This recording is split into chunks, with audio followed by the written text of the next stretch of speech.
Сайн байцгаана уу эрхэм мэдээ үзэгчдээ мигмар гарагийн минь. За өнөөдөр Терминал Монгол телевизийн эфир та бүхэнд чөлөөт ярилцлага шууд хүрэхэд бэлэн боллоо. Улаанбаатар хотод 14 цаг болсон байна. Бид өнөөдөр Монгол улсын соёлын төвийн ажилтан жүжигчин Мөнх төртэй ярилцахад бэлэн боллоо. Сайн байна уу? Сайн байна уу? За бидний урилгыг хүлээн авч цаг зав гаргаж ирсэнд баярлалаа. За сүүлийн үеийн уран бүтээлийн санаа хач юу байна? Одоо уран бүтээл дээр ажиллаж байна уу? Зураг авалтууд юу нэр их байна? Ийм сүүлийн үед Олангт бодлоос нэлийн болж Олангт кинонууд тоглож байна. Тэгээд Олангт орчингууд нэлээд бас урт хугацааны 3 сараас 5 сарын хугацаанд одоо яг тэр ажилдаа орох тийм юутай болдог. Тэгээд одоо бол сая намар 9 сард эхэлсэн 2 кино, 2 Олангт кино байна. Хоёулаа зурган дууссан. Нэг нь гараад эхэлсэн эрсдэлтэй төрөгцөг гэдээ явж байгаа. Нөгөөх нь шүүх шинжилгээтэй хамтран шүүх шинжилгээний байгууллагатай хамтран хийсэн боловсролт эзэн бас кино. Тэр бол одоо бас эвлүүлэх төвшин шатанд явж байгаа. Тэгэхээр тиймэрхүү л уран бүтээлтэй байна. Та ер нь тоглосон дэлгэцийн бүтээлээ тоолж ирсэн үү? Хичнээн кинонд тоглож юу? Нэрээ бас жүжигчин болоод хэр хугацаа өнгөрч юу? 2015 онд соёлын төвийн ажилдаа авч ирсэн байна. Даруйлав тэндээс хойш 11 жил өнгөрсөн байна. Сургууль төгсөөд хэр удсан байна? Би ч одоо 2005 онд төгссөн соёлын сургуулийг тэгээд яг хоо эхний нэг хэдэн жил бол айхтар бол юм тоглож байгаагүй. Жүжигэн тойсол продакшн гэдэг 2005-6 онд тойсол продакшнд жүжигэн тоглож исэн. Тэгээ 2008 оноос кинонд тоглож эхэлсэн гэх юм.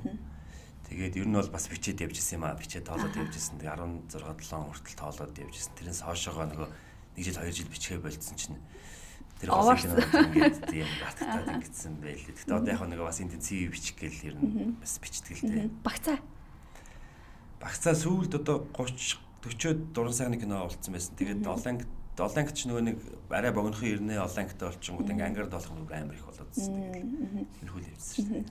Би таныг Унагаа Улаанбаатарын хүүхэд гэж уншсан. Согн хайрхан дүүрэг 10 жилээ төгссөн байсан тийм ээ. Яагаад жүжигчний мэргэжлийг сонгох болов? За ер нь л тэгэл багасаа урлаг туртай л байсан л дөө. Ингээл хүн дуулж байгааг хараад дуулмар санагддаг те. Кино гоё кино гоё жүжигчд гадны Монголын жүжигчд тоглосон кинонд хараад ийм хүн болох юмсан ингээл мөрөддөг. Тэр бодлоос л эхэлтэй баг. Манай удамд бас эйжент талын удамд жүжигчд байдаг дуулдаг хүмүүс байдаг. Тийм хүн болсон баха гэж боддоо шүү дээ. Тэгэхээр бас уран бүтээлчийн гэр бүлээс гаралтай гэж бас хэлж болох. Манай аавч бол яг уран бүтээлчд бол биш. Зүгээр одоо аавга наагц гэдэг ээж аавын хамаатнууд дотор сайхан уран бүтээлчд байдаг. Одоо Суйсын жүжигчний ангийг та төгссөн тийм ээ. Тэгээд танай ангийнхан бол хувьсэл продакшнд бас нэг хэсэг яг харьяалагдаад тайзны болон дэлгэцийн уран бүтээлүүдэд тоглож исэн. Тийм, хувьсэлд нэг хайртай дэлгэцийн юм яг юу вэ? Ер нь дандаа тайзны жүжигчд тоглосон.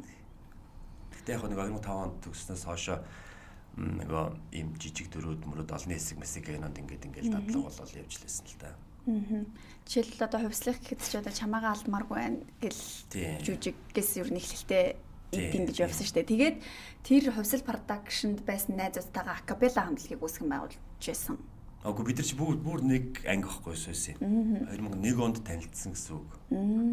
5 онд төгссөн гэхээр 4 жил хамт сураад оюутан багтаа дуулдаг гэсэн юм уу бид нар нийлээл гадаад мадад англи орос дуунууд дуулаад хоолой салгаж хөгжмүүд дуунууд дуулаад монгол дуугаас дуулаад манай тэр мөнхцээ гэдэг аккордеоны багш байсан юм. Тэр багш маань биднийг та нар ингээд энийг бол ингээд дуулаадах бид нар зориулсан одоо дуунуудыг ингээд 4 хоолойдоор салгаж бичиж өгөөд нэг нэгээр нь сургаад ингэж авах юм нийлүүлсэн баггүй. Тэгээ хөгжмүүд дуулдаг байсан юм. Тэгээ акапелла гэж нэр өгсөн. Акапелла гэж нэр өгөө. Тэгээ сүүлрүүгөө болохоор тэрийг бас яг тийм барьж явж чадахгүй. Тэгээд одоо нийт хинчгээр хөгжмөнтэй аранжиракутай дуу муу гэдэг ингээд явсан.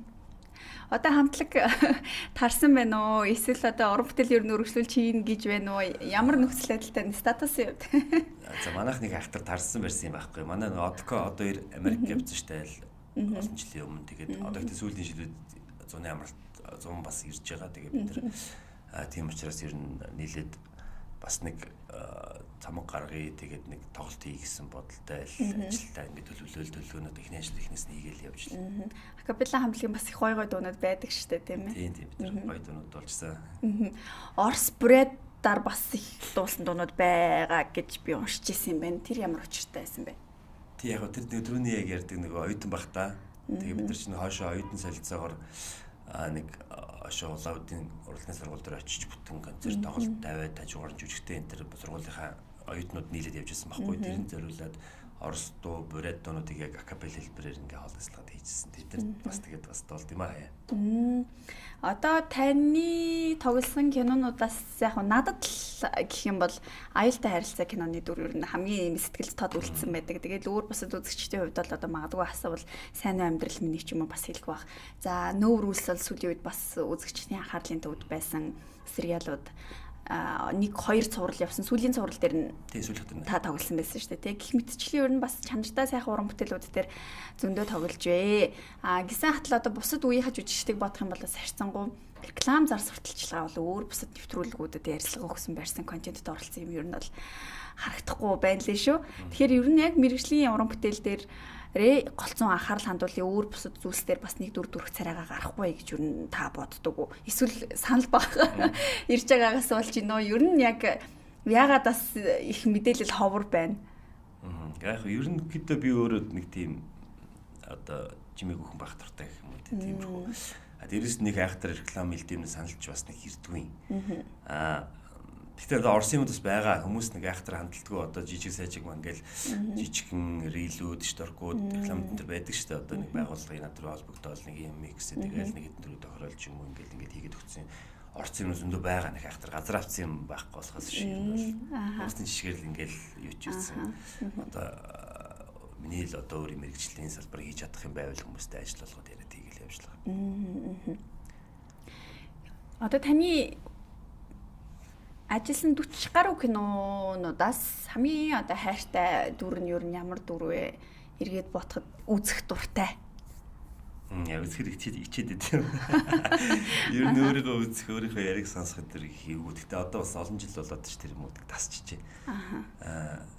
Тэр надад юу л их гой санагддаг юм. Яг ер нь бол бүх киноныхоо бүх төрүүд тайртай. Тэр чинь мэдээж одоо тухайн нэг сарж байдаг юм уу, эдэн сарж байдаг юм уу хугацаагаа зориулаад ингээл хамт олонтойгоо тэрийг яаж гоё болгох вэ гэд ажилтсан учраас бүгд дуртай. Сайн амьдрал минийхаа дүрд айгуу дуртай. Тэгээд үзэхээр амар ичдэг болохоор амар дуртай. Анхны кино аахгүй. Тэгээд найрлагч загнуулаад нөгөө урд нь тайзан дээр тоглож байгаа. Тайзан дээр чинь жоох хэтрүүлэгтэй тоглолдог шүү дээ. 2 дахин 3 дахин. Тэгэнгүүт кинонд ороод ирэнгүүт бид нар чи хэтрүүлж тоглоод бас. Тэгээл загнуулаад кинонд тэхгүй ээ гэл жоохон дарах шаардлагатай болох байх тийм ээ. Тийм нэлээд дарж ер нь нэлээд энгийн болж явдаг. Тэрийг ойлгоогүй байсан үе байхгүй. Тэгээд загнуулж өгнөжсэн. Бас зөндөө юм ойлгож ирсэн болохоор тэр кинонд бас хайртай. Цэнгэлтэй тоглож байсан шүү дээ тий. Үлгэмж витамин сүг гэдгээл хэлдэг. Хэсэг тэр үед 2008 он гэхээр сургууль төгсөөдний 3 4 жил л болсон байсан уу юу. Тий анхны кино. Анхны гол дүр кино. Гэтэ тэр кино бол үзэгчдээс их сайн үнэлгээ авсан. Тэгээд их олон газар нээлттэй явж авсан санагдаж байна. Тийм. Бид нар уран бүтээлийн нэгдүгээр нэгдэлгээд.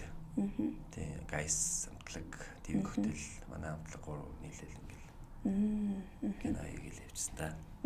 Нэгдүгээр нэгдэл гэж хамтраад хичнээн уран бүтээл дээр юу нэ ажилласан бэлээ. Бид нар өөрсдөө цамгууд хийсэн, манай хамтлагийн цамгийг хийсэн. Гайс бол тохоо үедээ угаасаа урдч цамг хийсэн байсан. Тэгээд нэгдүгээр нэгдэл байгуулж явах хугацаанд бас миний мэдхээр 2 цамг хийсэн баха. Бүтэн цамг хийгээд тэгээд сайн амьдрал минь гэж кино хийсэн. Тэгээд ерөнхийдөө тэрнээс хойш яг бөөндө нийлж хийсэн юм хийгээгүй гэх юм уу. Тус та хийгээ. Ажиллахад ер нь хамгийн хэцүү дүр юу байсан бэ? Хэцүү дүр үү? Нилээ өөрийгөө эвдсэн, их ажиллагаатай байсан. Аюултай харилцаж явах хэцүү байсан. Би ч өөрөө нэг юм айхтар ойрлж хашгирч ууралж муралдгүй нэрвдэггүй айлуулах тайван байх гэж хэлдэг учраас тэр мэн гарч ирээд тэгэнгүүт бас ингээд нэлээд ажиллах шаардлагатай болж ирсэн. Аюултай харилцаан дээр бас тэр нөгөө би эрхэн болгож өгч гэдэг кино байдаг шүү дээ. Урд нь жүжиг байсан. Эрхэн болгож өгч тоглоход нөгөө юм садалтай гэх юм. Хөгжлийн бэрхшээлтэй тийм. Тийм хөдөлгөөний бэрхшээлтэй тийм үний дүр тоглож тэр бас нэлээд бас хэцүү байсан тий. Тэр яг тэр нөгөө би хилэмж тэр хөдөлгөөний дуурайна гэдэг бол асар удаан судалгаа хийж. Тийм нэг жоохон удлаа болчиход идэг. Жоохон удлаачаад эрүүл харагдаад идэг. Эрүүл харагдаж болохгүй ч гэдэг юм ингээл. Яг одоо секунд болгонд шүү дээ. Яг айтайхан байж байгаа л нэг үйлдэл хийхдээ эрүүлгүй шиг хийчихээр болохоо болчиход идэг. Тэгээд амар жоохон хэцүү л. Гэх мэтчлэн ер нь дүр бүр дээр тоглоход одоо тухайн дүрийн судалгааг бол их сайн хийх байхаа. яхад их бүгдийг амар сайн судлаад амар ажилласан гэж хэлж чадахгүй. Гэхдээ ер нь тэгэл нөгөө цохиолоо уншингуудаа л ажил бодож эхлэн ш та. За энэ хувцснаар ийм амар юм байна. Одоо байгаа энэ үсээрээ оруулах болохгүй юм байна ч гэдэг юм уу те. Тэгээд нөгөө яриамаар одоо энэ дийх хүний өөрийн нэг юм миний өөрийн ярьдаг өнгө төрх тоон байна шүү дээ. Энэ минийгаа өөрчлөх хэрэгтэй юм байна гэдэг юм. Ингээл зөвхөн зохиол уншихаас эхлээл багсаа ажиллаад эхлээл тэгэл зураг авалтууд дээр нөгөө ажиллагаа бодсноо хийх гэл үздэгтэй. Болсон үг нь бол дараа нь л хүмүүс хардаг шүү дээ. Аюултай харилцаа кино одоо таны бодит амьдралын дүрээс зан характераас төсвөр байсан гэд та хэлж байна. Тэгэхээр бодит амьдрал дээр та их тайван зөөлхөн хүн байж таарах нь. Ер нь тий айлуулах тайванлах хичээдэг хүнтэй нийцтэй. Тэгэл яг аюултай харилцааны тэр мөнхийн дүр ч гэсэн ер нь одоо соёлтой ухаалаг дарах хүн залуу л да. Гэхдээ нөгөө болж байгаа учрал тохиолдлууд нь амар юм стресстэй, нервтэй. Уралхаас аргагүй ямар ч даруй хүн байсан гэсэн тэр хэмжээнд нь аваачдаг тийм одоо үзэгдлүүд стенүүд байдаг учраас тэр болгон дээр бас гарах шаардлага гардаг л. Одоо аюултай харилцаа кино гарсны дараа бас нийгэмд болж байгаа үзэгдэл гэр бүлээс гадуурх харилцаа айгүй ихсэн, салалт ихсэн үед маш одоо сайн уран бүтээл болсон. Бүр тэр үйл явдлын хувьд тулгсан гэж үзэгчд ер нь дүгнэдэг юм байлээ. Миний хувьд ч гэсэн аюултай харилцаа кинонд их дуртай. Тэгээ одоо дүрээ болж үжигчд их өмөрдөг шүү дээ. Ягаад тэгэхээр хичнээн муу дүр байсан ч гэсэн бодит амьдрал дээр хүн яг л ийм нөхцөлд бол ийм л үйлдэлийг хийх байсан гэж дүрээ их өмөрж ярьдаг. Тэгэхээр таны хувьд тэр мөнхийн дүр бодит амьдрал дээр одоо яг тийм үйл явдал тохиолдсон бол та бас эргээд ямар хариу үйлдэл үзүүлэх үү? Мөнхийн дүрээс ингээ харахад бас үнэхээр зөв алхмуудыг хийжсэн ч юм уу? Одоо нэг тийм арай өөр өнцөг юу н харагддаг уу? Надаас өөр гэж юу? Гэхдээ яг тэгэл одоо тэр чи 14 онд хийгдсэн гэнэ. Би ч бас сайн боловсрол байсан үйл дээ. Тэгэл тэгэнгუთ тэр мөнх чинь одоо би чинь зүгээр нэг энгийн сургууль төгсөөд нэг 7-8 жил болж байгаа залуу байж тэг мөнх чинь бол том юм хуульч. Тийм өгөөлөгч хуульч аяв томчуудтай харьцдаг том ажил хийдэг ч юм уу юм. Тэгэнгуთ тэрэн дээр бас ажиллах хэрэг гарч байгаа. Тийм бас харагдах хэрэгтэй болж байгаа.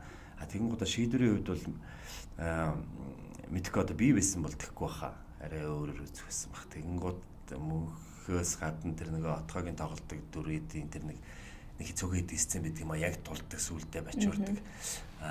Тэднэр дээр бол би бол тийм шийдвэр гаргахгүй байсан баг. Одоо мэдхгүй юу. Илүү 50 замаар шийдэх байсан гэж. Илүү 50 замаар шийдэхийг хичээх байсан баг гэж бодож байна. Чинь сүулдэ нэрвдэд бас тэрнээсээ болоод балардаг шүү дээ. Нөгөө эмэгтэй хүнд одоо гаргаж болохгүй би хар биед нүрдэг ч юм уу тийм үйл гарангууд нөгөө хүнийх нь улам бүр зэвүүд өгөөмөрдөг ч юм уу ингээд өөрөө галыг хасаацсан тийм юмнууд байдаг байхгүй. Би бол илүү их тавьж байна. Кино гарсны дараа хүмүүсийн сэтгэл ямар байсан бэ? Үзэгчид ер нь нилээн бас реакц үзүүлэх шиг болсон тэр кинон дээр тий. Тийм. Яг гэхдээ театраар гарч байгаа үедээ бол тийм ч олон хүн үзсэн болов сайн мэдхгүй байна. Сүүлд нөгөө одоо нэг 2-3 жилийн дараа мараа ингээд телевизээр дээр гарчдаг штэ кино тий. Тэгэнгүүт над бүр амар мэдэрчсэн. Тэр нэг манай найрлагч хүслэх зэг шүтэр телевизэд өгсөн юм шиг гараг гэдэг. Тэгэнгүүт нь телевизэд нөгөө нэг кино хавртай үед чинь нэлээ олон дэлгэцсэн юм шиг ба. Тэгэнгүүт амар их хүн үзсэн юм шиг байлаа. Тэрний сошиал нэг мэдсэн чинь лүү аюултай харилцаа чи тэд аюултай харилцаа тоглосонтэй гэл. Тэр кино чинь тэр амартай, утгаартай амартай гэл амар их хүн тэр 10 одоо 8 оны үед ч юм уу амар тэгж ярьжсэн. Нээлттэй хийснээс дараа 2-3 жилийн дараа. Тийм. Би бол телевизээр гараад эхлэхээр нээлттэй шордж байгаа юм байна л гэж ойлгосон. Тэгээд ер нь бол түрүүний бас асуусан шиг тэгээ мессежний хувьд ч гэсэн бас хүмүүст аяг хүрсэн юм шиг үлээ нөгөө директор гэр бүлийн хоорондын харилцаа зөрчил ингээд ойлгоцохгүй байгаа гэр бүлүүдэд ч гэсэн тэрийг үзэн гутаа нэг бол салах хэрэгтэй юм байна, нэг бол ойлгоцох хэрэгтэй юм байж гэдэг юм уу те. Одоо ингээд бүлэгцээлэгдсэн юм шиг хоёрлаа ингээд яах гэдэг юм мэддэхгүй бол явж болохгүй юм байна. Гэдэг шиг ч юм уу ийм мессежүүдийг өгсөн баах. Бас хүмүүс надад бас хэлжсэн л да тэр киног ч үзсэн. Тэр чинь үзээд мань тэгж бодсон. Тэгээд тэгж харьцдаг болсон маань өөрийгөө ч гэсэн өөрчлөлтөө шийдсэн мэдсэн гэ манай найз ярьжсэн тохиолдол хүртэл байж л байгаа л да. Тэр бодит амьдрал дээр байдаг л кейс байх нэ. Тийм ээ. Тийм ч учраас бас илүү хүмүүст үрсэн байж магадгүй. Тийм бах тийм ээ. Сонирхолтой байсан баг. Яа тэгэхээр сүүлийн үеийн статистикаар бол салалт маш их байна. За дээрээс нь одоо гэр бүлийн шүүхийн асуудал хүртэл шинээр байгуулагдах хэмжээнд ирж байна гэдэг бол жилд 40,000 кейс ингээд бодит амьдрал дээр тулгарч байгааг юу н харуулж байгаа хэл та. Та жүжигчин юу н ямар ч дүр туурах чадвартай байх ёстой, ямар ч хүнтэй гар нийлдэг байх ёстой гэж бас юу н ярьдгийм байлээ. Тэгэхээр дүрийн хувьд бол би нэг ийм дүрд илүү тохирондоо, ийм дүрд тоглондоо гэхээс илүүтэйгээр ер нь бүгдэд хувирах чадвартай байх ёстой гэж үзэх үү? Ер нь яг хөө тийм. Яг хөө жүжигчид өөрсдөө өөрөөр л боддог байх л та. Би бол нэг айхтар хүнтэй ингээд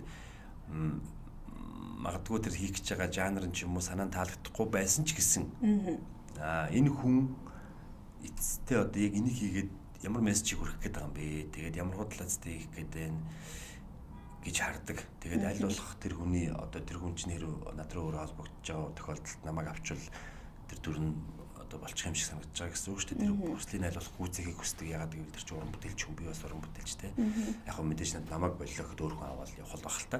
Гэхдээ түүний яг тэнийг тэр хүнийг одоо харснараа бодснороо юм хийжээсэ тий гэж бас боддог тийм бодол байдаг гэх юм уу. Тийм болохоор ер нь хинч холбогдсон ямар ч нариулагч цаа шинж анхны удаа их гэж байгаа ч яа саяхан над руу оюутнууд хүртэл ирсэн бид нар нэг юм хийх гээд байгаа. Тэгээд гэсэн чи сай тэгээд нэг дүр ороод ирсэн чинь зүтэй жүжигчин байхгүй болохгүй ч нахаа та ганцхан хэсэг ороод өгчдөггүй бид нар мөнгө төрөх өгч чадахгүй гэдэгсэн окей гэсэн гэдэг шиг ингээд одоо хинт хэрэгтэй байх хин одоо юу гэдэг те намайг амт байгаасаа энд оролцоосоо гэж хүсэж ин тэр болгонд л аль болох оролцохыг л хичээдэг л дээ.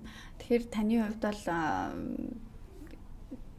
цензуур тавихаасаа илүүтэйгээр ер нь аль болох олон уран бүтээлд орё гэсэн зорилго тавьдаг гэж ойлгох уу?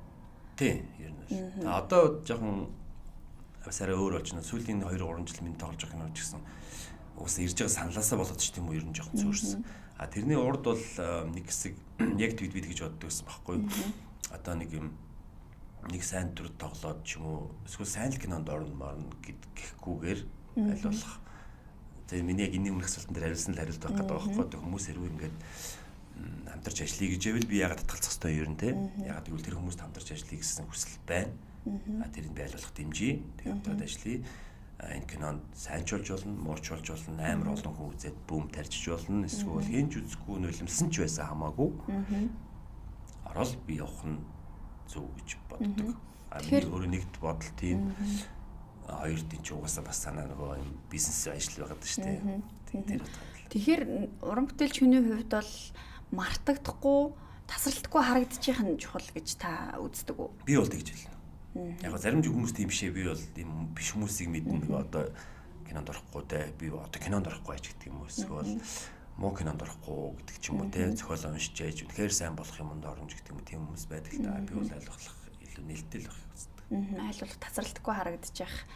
Тасралтгүй уран бүтээлээ явуулж байгаа нэг чухал юм шүү дээ. Үнэлгээний хувьд ер нь тэгэхээр өөрчлөлттэй байх уу ер нь ямар байдаг вэ? Одоо Монголд яг энэ кино зах зээл шоу бизнесийн хувьд бол яг таны зэрэглэлийн таны насны эрэгтэй жүжигчд үн ханшны хувьд бас ер нь ямар хуу байдаг уу? Жилд одоо хичнээн кино дэлгэц тайзны уран бүтээл тоглож иж бас орлогоо бүрдүүлдэг вэ?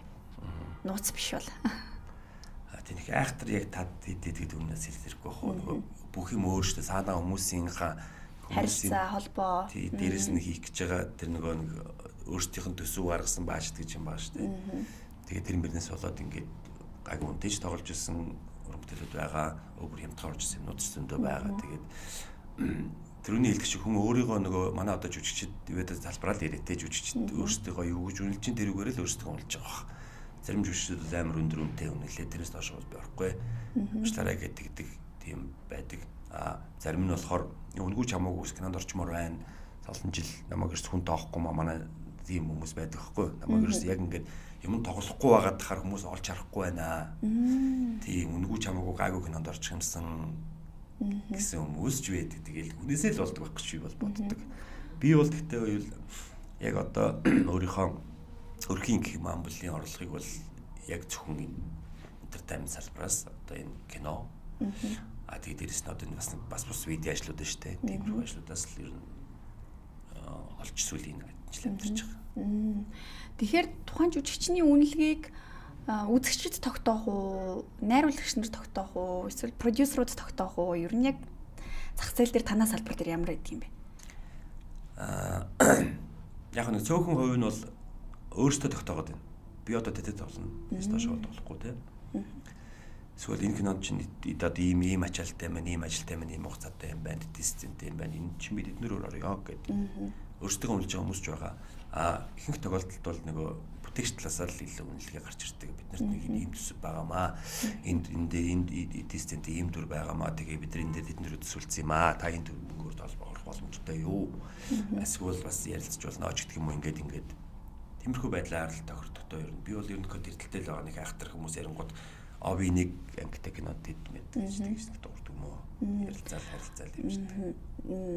Багаар ажиллах одоо продакшнтай байх, хувь жүжигчин байх хоёрын ялгаа зөрүү ер нь байдаггүй. За сүүлийн үед ер нь харж байхад бас продакшнууд одоо яг тухайн өөрсдийн жүжигчдээ голдор тоглуулсан ингээл цуврал уран бүтээлүүд дээр ажилласан ийм үзэгдлүүд бол нэлээдгүй байна л та. Тэгэхээр ер нь хувь жүжигчин байх альва ямарваа нэгэн продакшнд хамаарах хоёрын ялгаа зөрүү гэж байдаг уу? Ер нь аль нь уран бүтээлчдэд илүү даваа талтай байх боломжтой вэ? За бас хоёр талтай л ах. За хоёр тал гэдэг нь юу гэхээр одоо би продакшнуудын бас яг доторх зохион байгуулалтыг сайн мэдэхгүй байна. Продакшнууд маань яаж явдیں۔ Одоо техникийн хуваарилт яаж хийдیں, тогтсон цалинтай байгаад байд юм уу? Эсвэл ашиг орлого тэр жил муу ойл муу цалаа сайн байв сайн цалаа аваад яваад тэр бол сайн мэдэхгүй байна. Би бол хувьдаа чөлөөт уран бүтээлч ирэл явахыг илүү үзэж байгаа. Ер нь сүүлийн жил тэгээд хувь хүнээрээ зарим байгууллагаар их хүнтэй байгууллагаараа гэрээ хийгээд хувь нэрээ ер нь гэдэг гэрээ хийгээд өөрөө ингээд өөрийнхөө асуудлыг өөрөө зохицуулаад явах нь илүү дээр юм шиг санагдсан. Тэгвэл одоо нэг продакшн арилтаа улсуудыг ингээд гаднаас өөр продакшныхан ч юм уу өөр студ уран бүтээл дөрөнгүүд боломжгүй байдаг ч явуулдаг газар байна, явахгүй шүү ч гэдэг газар байна. Ер нь бас янз бүр байд юм шиг үлээ. Тийм учраас би нэг айхтар арилтаа байхыг бол нэг хүсэхгүй байна. Тэгэхээр ерөөсө хүссэн уран бүтээлдээ хүссэн цагтаа өөрийн үзмжээрээ тоглож явах энэ эрхчлөөг илүү эрхэмсэж штэ тийм ээ. Улс төрийн сэдвтэй контентууд ч юм уу одоо магадгүй сонгуульд өгөхөөр ч юм уу ийм бүтээлүүд бас тавигддаг, тоглогддог. За ялангуяа заримдаа нийгмийн эмзэг үзэгдлүүд дээр тэрийг бас уран бүтээлээр дамжуулж үзэгчдэд зорилготойгоор одоо мессеж хүргэх бас юм уран бүтээлүүд ч байдаг. Тэгэхээр яг ийм улс төрийн өнгө аястай, агуулгатай, хэлбэртэй уран бүтээлүүд төр тоглохдоо ер нь жүжигчид уран бүтээлчд маань ер нь яаж ханддаг юм болоо магадгүй одоо зарим тохиолдолд жүжигчдийг сайн хөлс тохирсон үед ямар ч хамаагүй дүрд тоглодог. Магадгүй заримдаа одоо нийгмийн оюун санааг одоо бохирдуулж болох үец уран бүтээлд мөнгөөр хөдөлгдөж тоглодог ч гэдэг ч юм уу ийм үнцгүүдээс явж идэг штэ. Энэ дээр таны хувь уран бүтээлчийн санаа бодол юу нь ямар байд юм бэ? Одоогийн нийгмийн нөхцөл байдалтай харьцуулахад гарч байгаа уран бүтээлүүд магад нэлээд хурц ч юм уу эмзэг байвал та тоглох уу? Тэрийг бол өстой жинхэнэ өстой уншчаал үздэг. Зөвхөн одоо тийм зохиолууд бол өөрөөсөө тэгээд хийх хүмүүс эхэлж хэлдэг л дээ. Тийм зорилготой ч гэдэг юм уу. Тийм тэнгуут нь зохиолоо унший тэр дүр нэгдүгээрт ямар өнцгтэр байна те ямар үзэл бодолтой байна, зөв харагдах нь буруу харагдах нь одоо шүүмжилж байгаа мó эсвэл яаж байгаа. Дээрэс нь ерөнхий бүтэн зохиолоод уран бүтээл маань өөрөө ямар санааг төвшүүлэх гэдгийг бас хардаг. Тэгээд би бас нэг айхтар тийм олон юм тоглоог айхтар улс төртэй юм холдон тоглоог байх. Гэхдээ энэ нөөв рүүлс гарцсан тэргээд ингэн гот одоо улсын хурлын гишүүнж болоод ч юм уу сайд болоод юм уу эсвэл ингээд сайдыг одоо ингээд хөдөлгдөг ийм мөнгөтэй хүмүүс болоод ч юм уу ийм дүрүүд орж ирдэг байхгүй. Тэнгуудтай жинхэнэ зохиолол уншина. Зохиолол уншиж хагаад зохиол нь бодиттой үнэн санагдвал орно. Тэр хамаагүй. Одоо жишээл манайхан ч бүгд л одоо тэгэл улсын хурлын гишүүдэд муулаад сайдуудаа муулаад л нөгөөдүүл нь ч гэсэн яг одоо бас муулах харгүй хэмжээнд байж чадахгүй байх шиг байна. Тийм учраас тийм нийгэм одоо тийм хүмүүс, тийм сайд дарга нар Монголд байгаа л бол тэр кинон дээр байх л хэвээр. Тэгжээж үнэн бодиттой болно. Тэрнийхэн дүр тхийн нэгэнд холбох хэвээр болно. Харин тэр нь би байх гэдэг бол би бас байж болно. Тоглох болно гэдэг шиг тийм. Гэтэ бүр айхтар одоо ингээд нэг тийм бас гарч ирсэн юм арай юм худлаа. Хийсвэр тэгээд хин нэг одоо аль нэг талаа илүү барьсан нэг талыг илүү бүр харлуулах гэсэн гүтэх гэдэг шиг тийм яг барьцгүй баримжаагүй юм дээр тийм байсан. Тэрэн дээр бол би татгалцсан. Тэр нь нэг уран сайхантай биш нэг жоохон юм юу гэдэг юм те мугууд байсан гэх юм. Тийм байсан учраас татгалцсан тохиолдол бас байгаа гэдэг. Уран сайхны аргаар үзүүлэх аль эсвэл бодит байдлыг хэтрүүлэн тавих хоёр өөр хоорондоо ялгаатай болж таарж байна тийм ээ.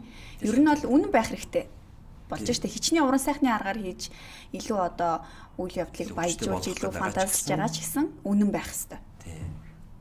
Яг тий үнэн байх хэрэгтэй гэдэг нь одоо хуурч болохгүй л гэсэн үг байхгүй юу? Хиймэл юм зохиочод эзэж тийм байгаагүй юм зохиочингуудаа байсан юм шиг хийгээд тэрүүгээрээ ард түмний тархийг угаах гэх юм аа үдсэн үнэ бөөх ингэдэм биш тэг гэж ойлгоод байвал болохгүй байхгүй. Тэгээ би бол тэгж л боддог. Тийм тэрнээс биш яг бодит байдалтай ийм болсон ш нэр эсвэл ийм л байгаа даа гэдэг байвал болж байгаа. Тиймэрхүү л. Жүжигчний хувьд яг ийм дүр дээр би тоглол их зохиндоо ийм дүрийн санал орж ирээсэ гэсэн бодол юу байдаг вэ? Би нэг ийм дүр дээр л тогломоор санагддаг. Нэг одоо эх оронч гэх юм уу. Гэхдээ эх оронч биш ч болно зүгээр. Яг томоор ярих юм бол эх оронч. Зүгээр жижигхэн өрхийн амьдрал дээр ч юм уу байгууллага амьдрал дээр амьдрах юм бол ийм нэг юм одоо зөрүүд шудраг ийм одоо үний үг авдггүй. Гэхдээ юу гэдэг тийм дүр тогломоор санагддаг. Ингээд тэрний ялан дийлэх юм хаппи эндтэй байх байх нь хамаагүй. Гэхдээ ямар ч сан хүн ингээд өөртөө үнэнчтэй. Эсвэл яг нэг зөв гэж бодсон юм а бүгд буруу гэж бодож хахад тэр зөвийг ойлгуулах гэж тайлбарлах гэж явдаг тийм ховор хэрнээ байдаг шүү дээ. Тийм дүр тоглол илүү хүн өөрийг нь ойлгох гоод нөгөө ноён солиот гэдэг шигтэй. Тийм дүр тоглох юмсан гэж боддог тэгвэл гоё тоглолтоо гэж бас боддог та. Одоо сүүлийн үед бас нэг бахал нэг юм юу болчихж байна. Хүн ч нөгөө жүжигч насаа дагаад жүжиглд юм байна л да. Тэгэнгүүт нэг 20-30 таа байхдаа хайр дурлал морал талуучуудын тоглож байсан бол одоо ерөнхийдөө нэг гол дүрийн өсвөр насны огт хүүгүүдийн аавч гэдэг юм те. Эсвэл нэг одоо нэг хотлаа босс мос одоо тэгээд одоо нэг юм дарга марг гэсэн юм насаа дагаад тийм дүрүүд тоглолдог болчих юм. Тийм саналууд л ирдэг болчих шүү дээ.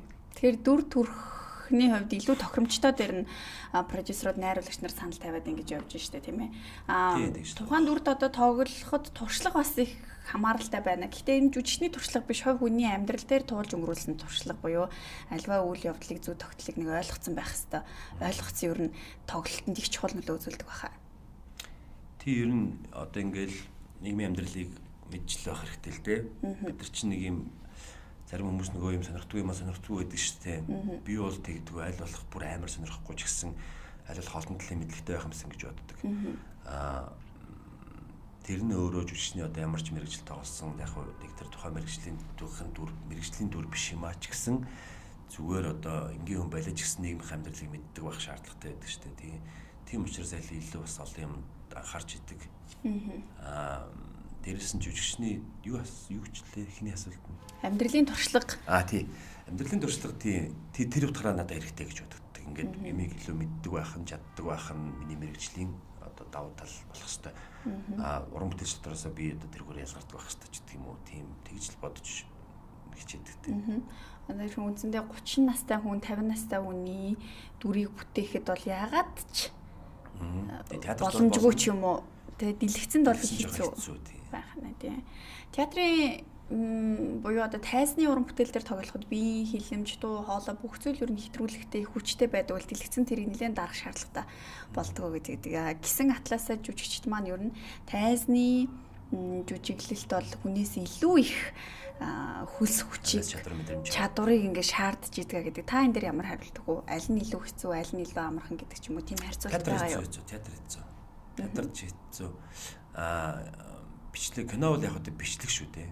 Тэр бичлэг хийгээд байгаа байхгүй зураг авалтаж болохгүй дахиад явчихна. Болсон зүйлд нь 3-4 дүүбэл авчихгоо яг болсныгоо сонгоо. За энэ нь илүү айтайхан зөв тоглосон юм байна гэж авчихна. Театрт юм байхгүй зэрэглэрээс суудсыг урд нь гараад тоглоно, алдаа гарах хэрэг байхгүй. Дээрэс нь нөгөө зэрэглийн бас нэг тэр нэг одоо жүжигчний ярьдаг юм байдаг байхгүй зэрэглийн одоо аваац эмоцтэй. Одоо тайзан дээр гож шүүнийг энд уйлахад зэрэгл яах нь удагаад хямарч ийн эсвэл чанга урлагт нь зочих нь уу? Яг ингээ үзэгч рүү харахад үзэгчд баг бүгдийг өөрлөн харж ийн үү гэдэг ч юм уу ийм олон мэдрэмжүүд байдаг. Шууд дарамтыг авч яадаг байх нэ. Тийм. Тэрнээс мэдрэмжээ аваад ингээ эргүүлээд өгөөд ингэж явдагаараа театр өөр их онцлогтой. Дэлгэц бол тэхгүй бичсэн камер камераар бичил авч байгаа учраас гэхдээ яг мэдээж ингээд харьцдаг үнтэйгээ харилцсан. Гэхдээ яг олон дахин авч болдог. Мэргэжлийн бус хүмүүс ч тоглож болдог шүү дээ кинонд. Төрхөн таарад дуулаад таарад айтайхан байвал намайг аваач тэр нэг таарахгүй төрлөө зүтгүүлснээс яг таарсан одоо төрхтэй ч юм уу те ажил дээр тухайн одоо дүрийнхаа мэргэжлийн онцлог малхаас шүү дээ амьдралын онцлогоос болоод тэрэндээ илүү зогссон таарсан үнээс суулгаа цөөхөн стентэд дөрвөл ингээд авчвал илүү гоё амьд болно гэдэг шиг тийм байж л дээ. Бас нөгөө харагдаагүй дүр төрх өмнө нь огт дэлгэцэнд гарч байгаагүй царийг харуулах нь бас их сонирхолтой байдаг юм шиг байна тийм ээ. Зарим киноч ч одоо гол дүр дэдэндээ тийм найруулагч нар байдаг шүү дээ. Шинэ хүн гаргаж ирдэг, шинэ хүн авдаг. Урд өмнө юмд олж байгаагүй хүн тоглуулдаг. Тэгэхдээ бос дүрүүдийг бол ингээд туршилттай хүмүүсээр тойруулждаг. Тэгдэг ч хүмүүс бас байдаг. Театрт бол одоо жишээл мэргэжлийн бус хүн гараад тоглоно гэдэг боломж өөрчлөлтэй тийм. Таны хувьд дүр төрхөө царайгаа гамнана гэдэг ч юм уу тийм ойлголт байдаг уу? За ийм юмн дээр ер нь орондоо орохгүй дээ гэдэг ч юм уу. Аль эсвэл одоо нийгмийн харилцаанд тий олон нийтийн дунд орохдоо нэг ийм арга хэмжээнд дээр очиж үзэгдэндээ үзэгдэхгүй дээ гэсэн тийм хэм хэмжээ цензур юу байдаг бол? Яг ер нь бол боддог. Гэхдээ нэг айхтар цензурлээд байдгүй. Тэрүүний нөгөө нэг аль гэмэр кинонд орох уу гэдэг шиг л хайрлах хэвээр шиг санагддаг хэрнээ тэгэл энэ чи бас сагвар амжиргаа амьдрал явж штэ.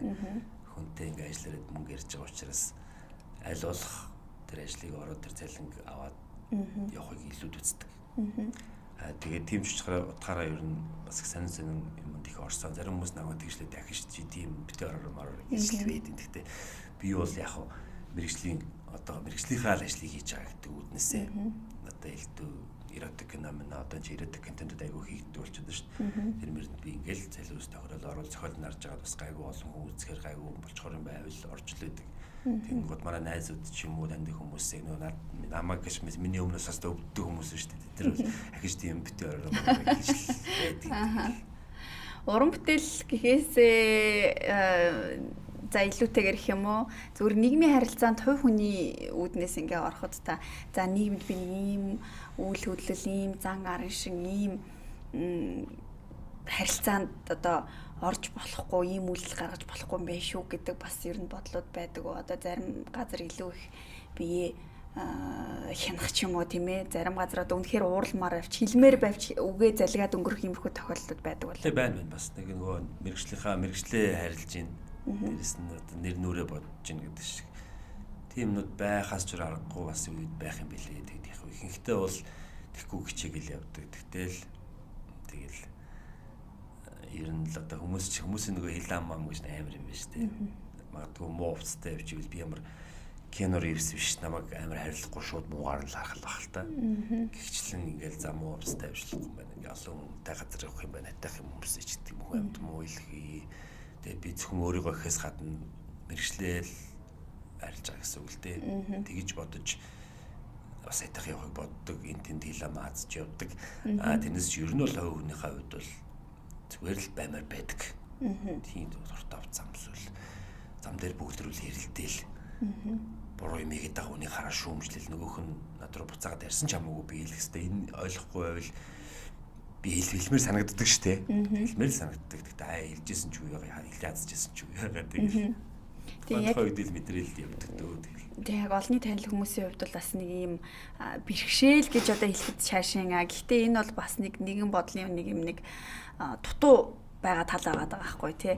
Хэлий гэсэн юмаа хэлж чадахгүй, өөрийгөө бүрэн дүрээр илэрхийлж чадахгүй. Тэгээд нэг бүх хүнд таалагдах гэж байгаа юм шиг нэг ийм нөхцөл байдалд их юм өөрийнхий байдаг аа гэ. Тэгээд өөрөөсөө болохоор хүний доромжллыг одоо ч юм уу тийм сөрөг зүйлсүүдийг үг дуугүй хүлээж авах одоо үүрэгтэй ч юм шиг нийгэмд харагдаад байдаг. Гэтэл эргээд өөрөөсөө үг хэлдэг ч юм уу хариу үйлдэл үзүүлэхээр муу хүн болчдөг.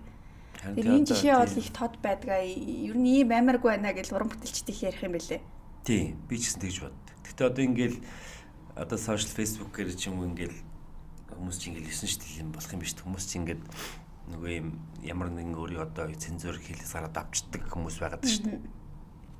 Намайг одоо яасан чи юу л гэвэл гиг гэ тэ. Тэгээд тэгэн гутаа одоо улс төрчдийг ч юм уу байгаа байдал нийгэм бүх хэмжээчлүүдтэй ингээд ярьж идэг, дормжилж идэг, харааж идэг юмч болцсон байдаг. Тэгмээрч санагдах үе байна. Тэгж хэлмээрч юмнууд байна. Гэхдээ одоо нэг магадгүй одоо юм дайсантай болчих үе гэд бас нэг юм айдас байгаад байна л да. Тэгвэл энэ бол нийтээрээ бас байгаа бах. Ер нь бол хүн болгон л дуурмаар байгаа бах. Тэр нэг өдөр айдастай үлгдэл ихэнх нь бол дуурахгүй байгаа шүү дээ. Уран бүтээлчтэй ялангуяа бас бид нар ч гэсэн шүүмжлүүлж л байдیں۔ Та нар ингээд төрсөн масаг нийгмийн байдал амар юм дээр дуурдгуу. Тэ чимээгүй байдаг. Тэгсэн хэрнээ шагнал хөөрн очиод авчдаг. Тэнгуутаа сонгуульд болохоор сонгуул болонгууд гарч ирэнгуутаа нэг дэмжиж юм биш нэгэд ярьцдаг. Гэт ингэдэг бас тийм ч үнцэг байна. Тэгтээ яг би ингээд надад дуурах хүсэл байна. Зөвхөн одоо өөрийнхөө төлөөч хийж болно. Бусдынхаа төлөөч хийж болно. Тэнгууд дуурангууд нөгөө л амар бүлийн орж ирэл тэ. Аль нэг талтаа ч юм авсан байна тэ. Гэдэг ч юм уу эсвэл энийг харлуулахын тулд тэнглээ тэглээ гэл ийм юмнаас ерөнхийдөө жахан зэрвдэг. Энэ бол мэрэгчлэл харилж байгаа л гэж боддог. Намайг одоо хогийн кинонд муу кинонд муу кинонд тоглолцсон байхыг эсвэл аль нэг кинонд бүр маш муу тоглолцсон байхыг хүмүүс хараад муулж ивэл надад болно. Ангалттай бидний тааж аавна. Тэгвэл ер нь бол зүгээр сүлсээ өсчүүлэхийг бол тосоод шүлсэн дор усаамааргүй байна гэдэг шиг. Тийм шүү дээ, тийм ээ. Мэргэжлэл хайрлаж байгаа л үнэ. Доромжлол шүүмжил хоёрыг бас ялгаас салах хэрэгтэй байна шүү дээ. Тийм. Энд дайсан олонтой болчих үедээ гэж энэ зах зээлийн жижиг байдал бас их хамааралтай байна тийм ээ. Бид чинь цөөхөн хүн амтай. Талдсан л ингээл нэг бол энэ л болчиход шүү дээ. Тийм. Тэгэхээр 3 сая хүн дотор бол одоо талаас илүүг нь таньдаг мэддэг ч юм уу, холбоо сүлбэтэй ч юм уу тийм одоо байх бас боломж байна шүү дээ тий. Олон нийттэй харилцдаг хүмүүсийн хувьд бол. Тийм. Тэгэхээр ив хичээж явах зүг байна. Зарим зүйл. Тийм одоо бол тэгээл явж байна. Гэхдээ яг ингээд би бол бас яа тийм үү Facebook-т бас сайн юм бичил байдیں۔ Тэгээд яг гэхдээ нэг хоёр онолж авсдаг ч гэдгийг дараа сэтгүүлч таньдаг мэддэг найзууд скриншот хийсэн мэдсэн гарч ирж магадгүй гэхдээ тухайн үед хэлсэн үний юм чи хэлсэн. Гэхдээ ингээл эргээл бодонгод за тийм юм дөө гэл. Тэгээд хүмүүс бас нэг авдгүй ер нь тийм юмыг тэрүүгээрээ гарч ирэх бас сонирхол алга. Уран бүтээлч хүн бол мэрэгжлийн уран бүтээлдээ л тоглож байя гэж баймар байгаад байгаа. Сошиал гэснээс оны өмнө Австрали улсаар эхлээд өнөөдөр өглөөхөд одоо Индонезид 16-аас доош насны хүүхдийн сошиал платформуудыг хэрэглэх ирэхгүй болгоод ингэж юм л да. Та 2 хүүтэй байхаа тийм ээ.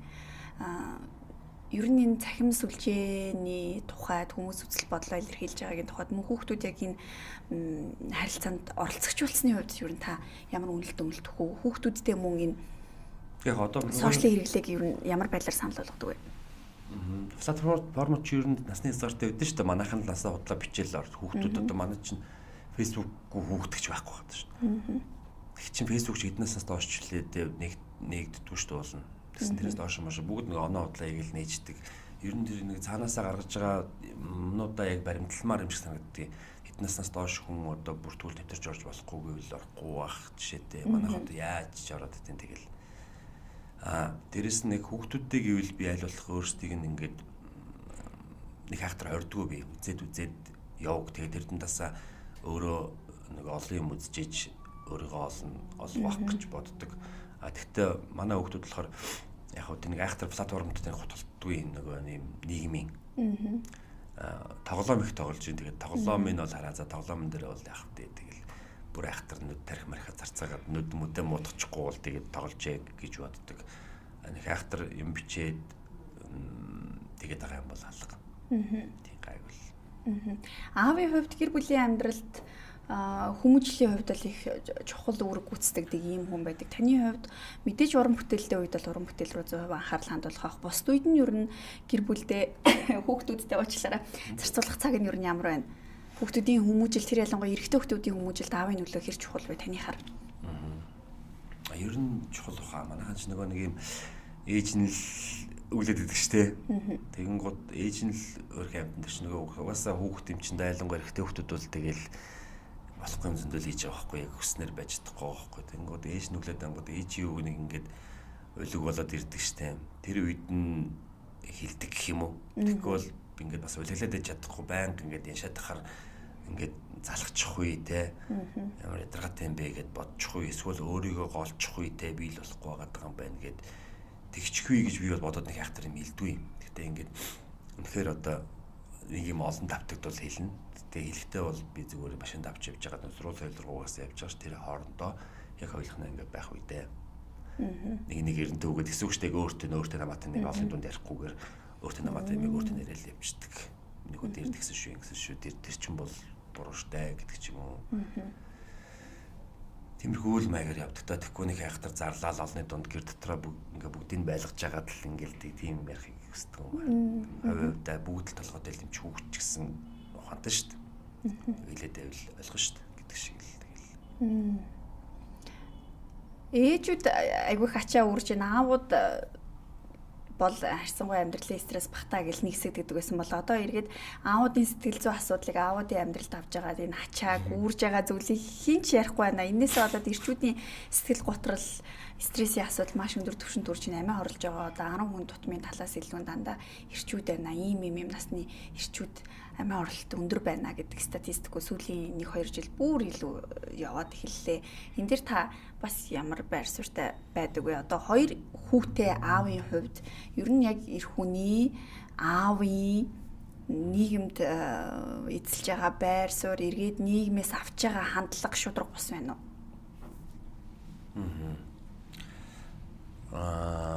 Яг нэг айхтар гендер юм ярихаар би бас сайн мэдэхгүй одоо тэгэл эрэгтэйчүүд эмэгтэйчүүд гэдэг ярихаар айгу төвтэй асуудал шүү дээ. Эмэгтэй хүний эрэгтэй эмэгтэй хүмүүсийн чинь ямиг схемжилж бодох энэ өөр гэдэг юм шиг л шүү дээ. Тэгээд яг бол ойлгоход бол хэцүү гасаал. Эрэгтэй хүн бол яг хөтэй тэгэл энэ амьдралаас нэг яахтар их хүсдэггүй гэж би бол ойлгоход шүү дээ. Нэг яахтар гэл амьдрчлээ байл болоо тий. Ирүүл байл болоо. Өсчихгүй л байл болоо гэдэг шиг. Тэгэн гутаа хүүхдүүдийн ч гэсэн би ингээд ерөнхийдөө бол нэг яахтар тийг ингэдэг хэвээр гэдэг энэ шатах хэцүү санагддаг. Зүгээр ингээд хийж үзүүлээд дайлангай гэрээ ажил ч юм уу юм эрэгтэй үнтэй холбоотой юмуудыг ингээд хийгээд үзүүлээд явуучвал амар юм уу гэж боддtiin. Гэтэ нэг байн гадаг гэртээ ингээд гэрээ цэвэрлэл бас байж чадахгүй маа тэгэл манай ихнэр болон хүүхдүүд ингээд хийж л байгаа л да.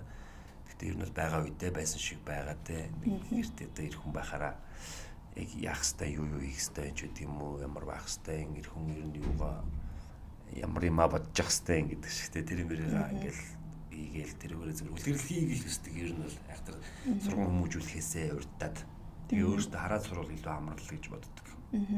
Үндэсний identity хэрэгтэй байна гэж ярьжсэн бол одоо эргэл аав хүний яг эцэг хүний бас тийм дүр төрх символ үлгэр дуурайл хэрэгтэй байна гэж бас яриад ах юм. Энтэй та санал нийлэх үү? Санал нийлнэ.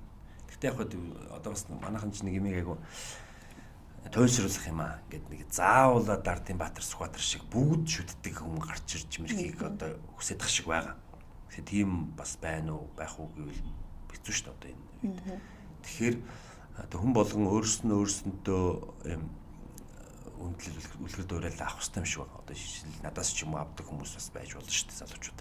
Гоё ах шүү гэд. Танаас ч авч болно, хинээс ч авч болно, өөрийнхөө аваас авч болно, өөгөөс авч болно, багшаас авч болно.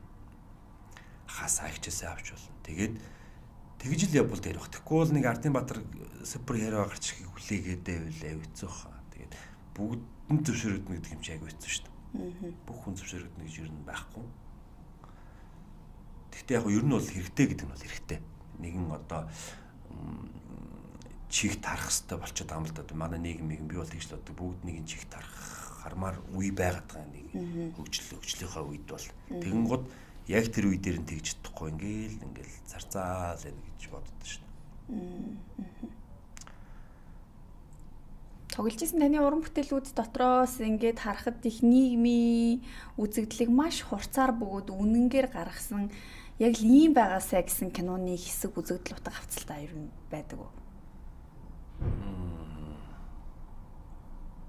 Одоо жишээлбэл шууган тархич гэл кинон дээр ингээд тийм үзэхэд гудамжинд ингээд архинд донтох юм ихтэй болчихсон тийм хүн шууд авчираад ингээд ийм болно гэдэг ч юм уу те гих мэтчлэн зүгээр би жишээл авч ирж байгаа шүү. Ер нь зүгээр үнтэй адил төстэйгээр кинон дээр гарч байгаа үйл явдлууд дээр одоо энэ үнэхээр яг энэ үйл явдал бодит амьдрал дээр илүү их хүчтэй байгаасай гэдэг тийм бахархал төрүүлэм ч юм уу тийм ер нь үзэгдэл өгөөдөл утгын хувьд таны киноны туршлагуудаас эргээд харахад юу байж болох вэ? Миний дагуулсан кино, миний дагуулсан дөрүүд дэш нэг айхтар тийм санагдахгүй байна. Гэхдээ ер нь бол уран бүтээлч нэг алхмын урд алхах хэрэгтэй гэдэг нийгмид дагуулж явах хэрэгтэй гэж ярьдаг шүү дээ. Одоо манайхан тэгж бас жоохон чадахгүй юм шиг санагддаг. Манай уран бүтээлчтэй уран бүтээлчтэй шүүмжлээд өөр хамтар дотор нь байж иж шүүмжилж байгаа юм шиг санагдах л баг. Гэхдээ ер нь бол надад бас тэг санагддаг. Яг ингээд тэр нөгөө үндэсний бахархал гэдэг шигтэй энэ чинь ямар нэг юмар хийх хэрэгтэй болчиход шүү дээ. Хин нэгэн гарч ирдэг ч юм уу эсвэл ямар нэгэн бүтээл төрөл гарч ирдэг ч юм уу. Өшөө дурсгал босгодог ч юм уу нэг юм үзүүлэлттэй болж иж болох гэдэг шүү дээ. Тэр уул нь бол миний бодлоор уран бүтээл байх хэрэгтэй. Уран бүтээлээ тэрийг хийдэг. Яг манайхан болохоор одоо нэг жоохон нэг юм коммершалтай арилжааны шинжтэй кинонууд их хвшлэн явж байгаа учраас нэг айхтар тийм санаа шигдэж чадахгүй байх шиг байна. Дээрээс нь эсвэл шигдсэн санаа байлаач гэсэн нөгөө кино маань өөрөө нуруу ингээ арилжааны байгаад ангууд хүмүүс арилж мөнгө олох гэдэг юм хийж байгаа штэ гэдэг өнцгөөс бас хараад идэх юм шиг байна.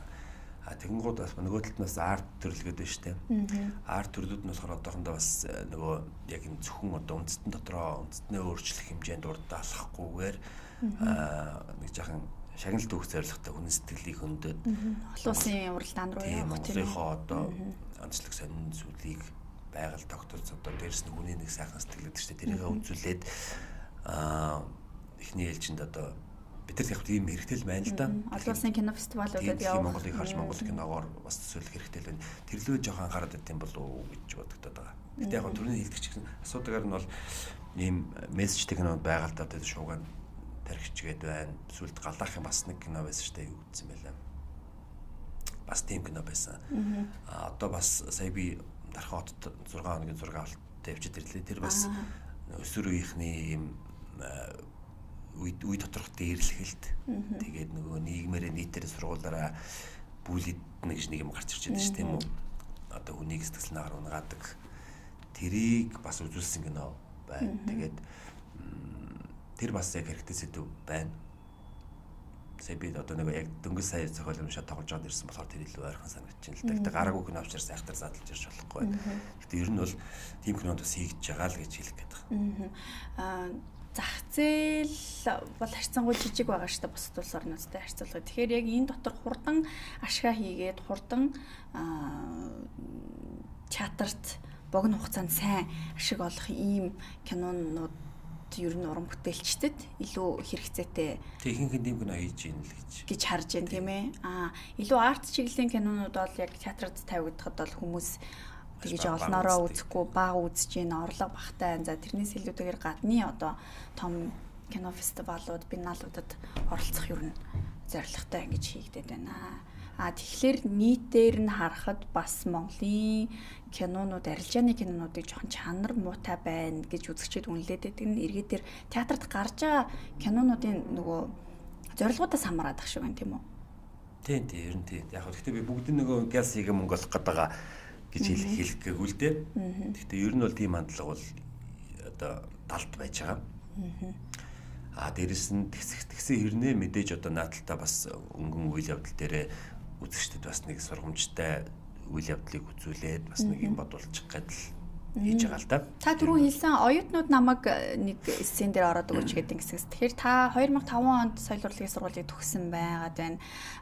Тэгэхээр яг дээд үеийн уран бүтээлч нартайгаа ажилласан, өөрийн үеийн уран бүтээлч нартайгаа ажилласан, одоо доод үеийн уран бүтээлч нартай бас ингээд ажиллаж байгаа нэг юм 3 үеийн төлөөлөлтөд бол би таныг ажилласан байна гэж харах гээд байна л да. Тэгэхээр яг энэ үе үеүүдээс юу н харж яхад ялгаа нь юу вэ? Мөн одоо шин залуу уран бүтээлчд буюу дөнгөж сургууль төгсөж байгаа ч юм уу яг ийм залуучуудын хувьд бол уран бүтээлийн хандлага өнцг нь юу н аль тийшээгээ явж байгаа юм шиг харагдаж байна. Илүү чөлөөтэй болсон. Сэний хэлээс хэлсэн чинь коммершлийн арилжааны кино гэж тэрнийг бодохгүй байх шүү. Арай өөр бас одоо бүр юу ярьж байгаа шүү бүр доош. Одоо ингээ кинонд оронгууд чинь би чинь нэг хэсэг ингээл Орос кинонд ороод тэнгуут ахаа хичээгээл явдаг байсан бол одоо бүр бараг л хаал болцсон ер нь. Өөрөө ах нь болцсон. Тий дандаа залуучууд бол бүр жоохон бүр 10 20 хүрээгүй хүмүүс манай кино багмагийн 10-20%-ийг эзлээл тэр 20-25 насныхан бараг 60-70% эзлээд тэд нар ч кино гэдэг байна. Кинон дээр хавтаж уулзсангууд яг зөөхөн хэдэн одоо ганц нэг найруулагч, зурлаач, одоо зураач ч гэдэг юм уу энэ мэрэгжлийн улсууд нь миний одоо үеийнхэн ч юм уу эсвэл надад жоохон ахмад хүнч байдаг юм уу тийм. Тэгэл 70-80% нь дандаа хүүхдүүд.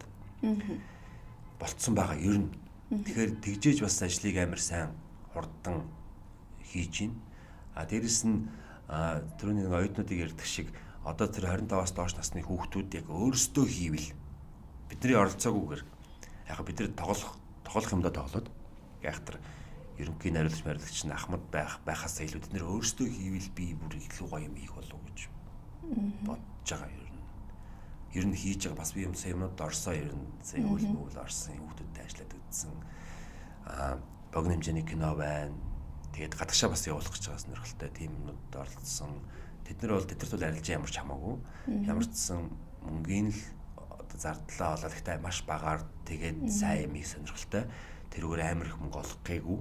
Зүгээр өстой жинхэнэ нөгөө мессеж хүргэх гээд байгаа. Өстой жинхэнэ хэлэх гэсэн санаагаа хэлэх гээд байгаа. Дээрэс нь дэлхийд бас одоо нэрээ элдв фестивал одоо шагналд оруулах тийм амбицтай тийм одоо бацаанууд гэх юм хүүхдүүд амар их байна. Тэднийг бол би амар дэмжмээр санагддаг.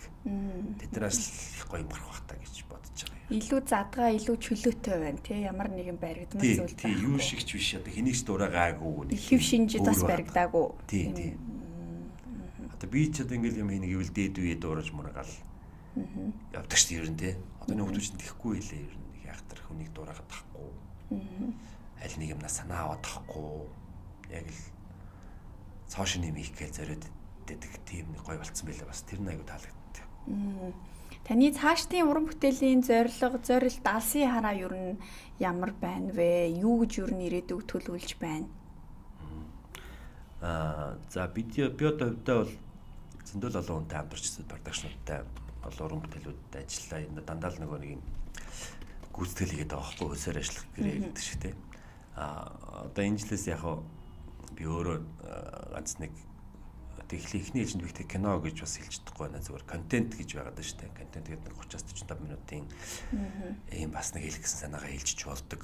Театрт гардгуу, IPTV-д орчдөг, төлбөртэй тавигддаг тийм нэг юм байна шүү дээ. Тийм хийж тавьж үзье гэж бодож байгаа. Өөрөө найруулад өөр хүнээр зохиолоо бичүүлээд эсвэл өөрөө зохиолоо бичээд өөр хүнээр найруулад ч юм бас нэг хүн зохиолоо бичээд найруулж чаар нэг ганц тархины юм болчих гээд байгаа юм шиг санагддаг.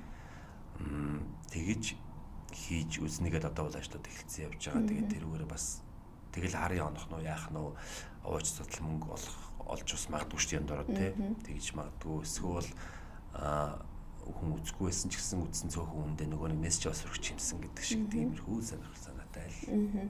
Дандаа мэргэжлийн уран бүтээлчд оролцох уу? Тэгнь. Тий. Гэхдээ яг нөгөө хүүхдүүдээс оролцсноо.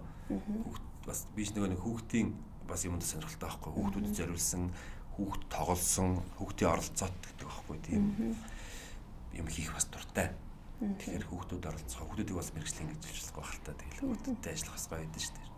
Тэгээ тэднийг дэмжсэн. Тийм. За их баярлалаа. Тэгээ хоёлаа ярилцлагын хугацаа маань ерөнхийдөө энд хүрээд өндөрлөж байна. Ер нь би таны ярианаас бас оюутнуудыг, залуучуудыг, хүүхдүүдийг их дэмжих сонирхолтой байна. Эдгээр хүмүүстэй хамтарч уран бүтээл хийх их өндөр сонирхолтой байна гэдгийг бас сонслоо. Тэгээ магадгүй хүүхдүүд хамтарч ажиллах хүсэлтэй, контентэд нь оролцох хүсэлтэй бол яаж холбогдох вэ? Эсвэл та өөрөө мэргэжлийн одоо сургуулийн оюутнуудаас ч юм уу драмын дугуулангуудаас ч юм уу ингэж олж харж өөрөө хамтрах саналаа тавих уу? Мэдхгүй байна одоогоор өөрөө бараг л явж үзэх л бах та. Эсвэл зар тавьж магадгүй. Зар тавиал тэгэл зар харсан хүмүүс дотроос холбогдуулах. За тэгэхээр сонирхолтой хүүхдүүд бол зар орох нь үгүй юу гэдгийг бас ер нь харж байхад илүүдэхгүй байх нэ.